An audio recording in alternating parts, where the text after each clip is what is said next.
Assalamualaikum warahmatullahi wabarakatuh. Perkenalkan, nama saya Nanda Julianti.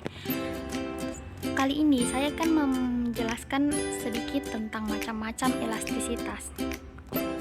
Elastisitas yang akan saya jelaskan yang pertama yaitu elastisitas silang. Elastisitas silang atau cross price elasticity of demand digunakan untuk mengukur besarnya respon permintaan suatu barang jika harga barang lain berubah. Yang dimaksud adalah harga barang berkaitan dengan barang tersebut berupa barang komplementer dan barang substitusi.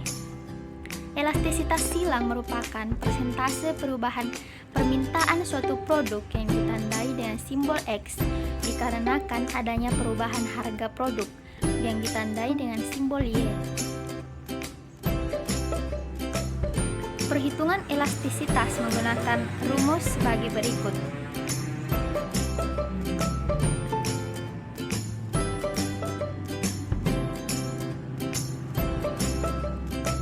Kriteria sifat elastisitas silang. Terdapat 3 macam respon perubahan permintaan suatu barang. Misalnya barang A karena perubahan harga barang lain, atau barang B, yaitu yang pertama, elastisitas silang positif, yang dimana jika EXY lebih besar dari 0 atau barang substitusi, peningkatan harga barang A menyebabkan peningkatan jumlah permintaan barang B. Sebagai contoh, peningkatan harga kopi meningkatkan permintaan terhadap teh. Kopi dan teh merupakan dua barang yang saling menggantikan atau bisa disebut barang substitusi. Contohnya, jika harga produk X mengalami peningkatan akan menyebabkan menurunnya jumlah permintaan produk Y. Jika harga produk X mengalami penurunan akan menyebabkan meningkatnya jumlah permintaan produk. Contohnya seperti berikut.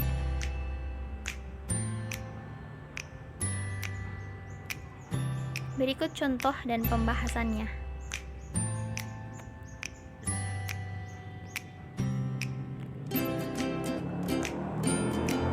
Selanjutnya yang kedua ada elastisitas silang negatif, yang dimana jika EXY lebih kecil dari I atau barang komplementer, peningkatan harga barang A mengakibatkan turunnya permintaan barang B.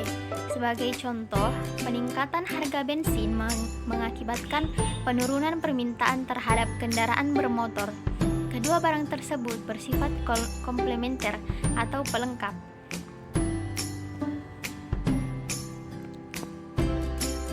Contohnya di mana jika harga produk X mengalami peningkatan akan menyebabkan penurunan jumlah permintaan produk X dan akan diikuti juga menurunnya jumlah permintaan produk Y.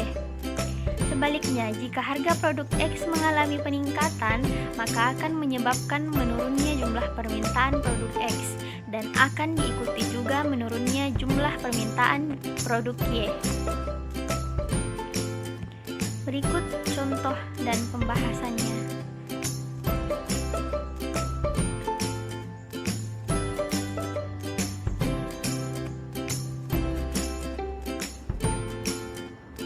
Selanjutnya yang ketiga, elastisitas silang 0, yang dimana jika EX sama dengan 0 atau barangnya netral, dimana jika EX sama dengan 0. Peningkatan harga barang A tidak akan mengakibatkan perubahan permintaan barang B. Dalam kasus semacam ini, kedua barang tidak saling berkaitan. Sebagai contoh, kenaikan harga kopi tidak akan berpengaruh terhadap permintaan kendaraan bermotor.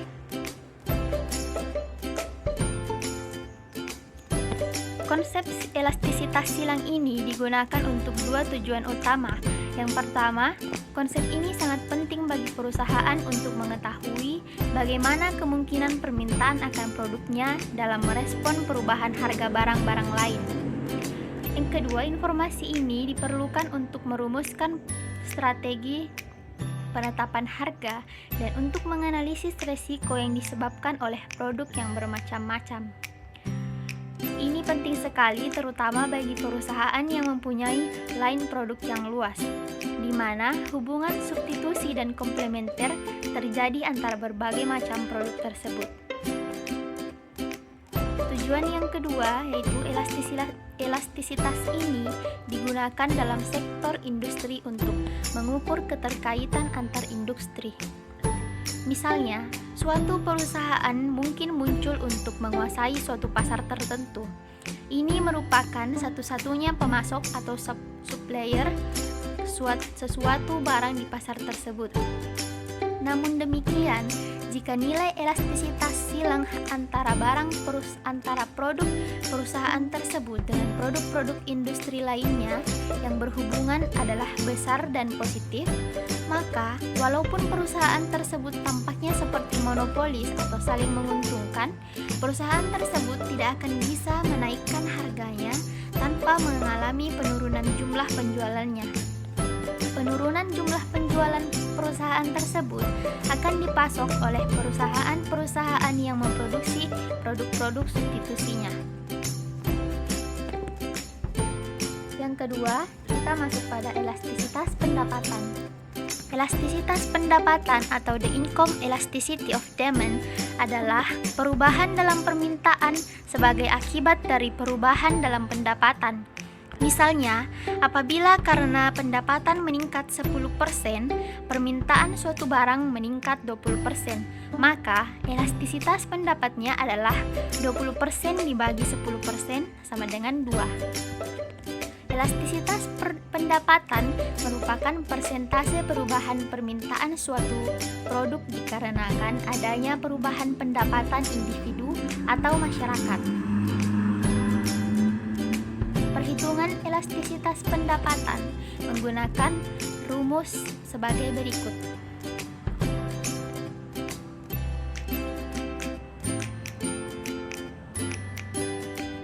Selanjutnya, kriteria sifat elastisitas pendapatan ada 3. Yang pertama, jika EI atau elastisitas pendapatan berada di antara 0 dan 1, merupakan barang normal.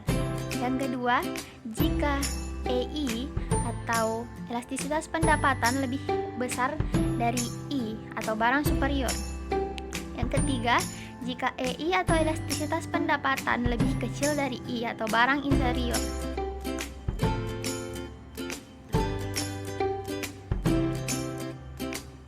Contoh yang pertama, EI berada di antara 0 dan 1, merupakan barang normal. Jika pendapatan individu atau masyarakat mengalami peningkatan, akan menyebabkan rendahnya perubahan jumlah permintaan suatu produk. Jika pendapatan individu atau masyarakat mengalami penurunan, akan menyebabkan rendahnya perubahan jumlah permintaan produk. Contoh soalnya sebagai berikut.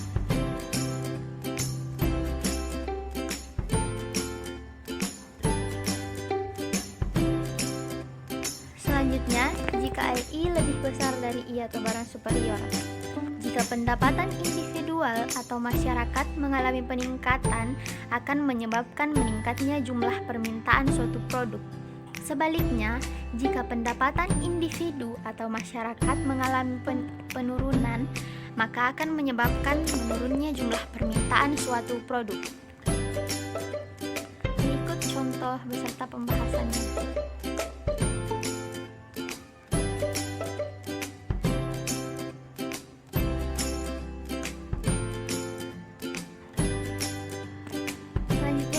Jika EI lebih kecil dari I atau barang inferior. Jika pendapatan individu atau masyarakat mengalami peningkatan, maka akan menyebabkan menurunnya jumlah permintaan suatu produk. Sebaliknya, jika pendapatan individu atau masyarakat mengalami penurunan, maka akan menyebabkan meningkatnya jumlah permintaan suatu produk. Berikut contoh dan pembahasannya.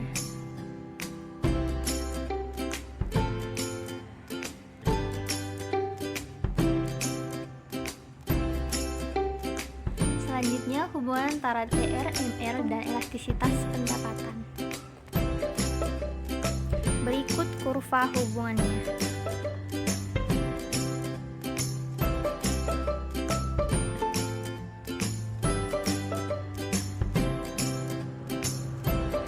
sekian yang sempat saya jelaskan. Lebih dan kurangnya mohon dimaafkan. Wassalamualaikum warahmatullahi wabarakatuh.